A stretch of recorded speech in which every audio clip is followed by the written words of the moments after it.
ছাত্র লীগ শিক্ষা প্রতিষ্ঠানে যা যা করেছে সেই আতঙ্কে যদি ছাত্রলীগ মানে ছাত্র রাজনীতি বন্ধ করে দিতে হয় দলীয় লেজুরের, তো আওয়ামী লীগ তো বাংলাদেশটাকেই ধ্বংস করে ফেলছে। তো আমরা রাজনীতি দেশেই বন্ধ করে দেই, আমি যদি ওটা যুক্তি হয়। আওয়ামী লীগ দেশটাকে ধ্বংস করেছে না, ছাত্রলীগের অপরাধের তুলনায় আওয়ামী লীগের অপরাধ লক্ষ গুণ কোটি গুণ, একটা দেশকে ধ্বংসস্তূপে পরিণত করেছে। তো এখন থেকে বাংলাদেশের কোনো রাজনীতি নাই, বাংলাদেশে ডক্টর ইউনূসের সরকারের মতো একটা সরকার থাকবে, ভবিষ্যতে আবারও এরকম একটা সরকার থাকবে, কারণ রাজনীতি খারাপ।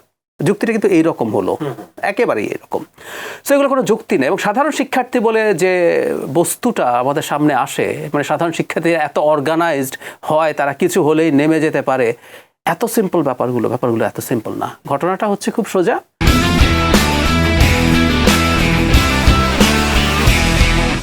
কোনো ছাত্র সংগঠন মনে করে আনুষ্ঠানিক রাজনীতি বন্ধ থাকলে তারা লুকিয়ে চুরিয়ে রাজনীতি করার একটা চর্চা তাদের বহু বছরের আছে, সুতরাং তারা তাদের রাজনীতি করতে পারবে, প্রকাশ্য সংগঠনগুলো পারবে না, তারা লেভারেজ পাবে। এটা জাস্ট ওই রকম একটা ব্যাপার।